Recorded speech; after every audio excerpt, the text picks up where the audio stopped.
আল্লাহর রহমত ছাড়া কেউ কোনোদিন জান্নাতে যেতে পারবে? কোনোদিন নিজের আমল নিয়ে বড়াই করবেন না। আপনারা কি ভাবেন যে আপনার আমল দিয়ে আপনি জান্নাতে যাবেন?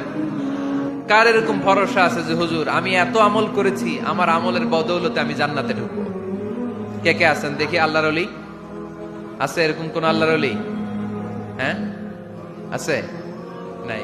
আল্লাহর হাবিব বললেন আল্লাহর রহমত ছাড়া, ভালোবাসা ছাড়া কেউ কোনোদিন জান্নাতে ঢুকতে পারবে?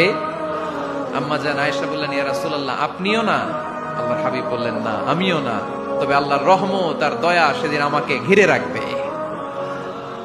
মান নুকিশা উযিবা, যার হিসাব আল্লাহ সেদিন চাইবেন সে ধরা খেয়ে যাবে।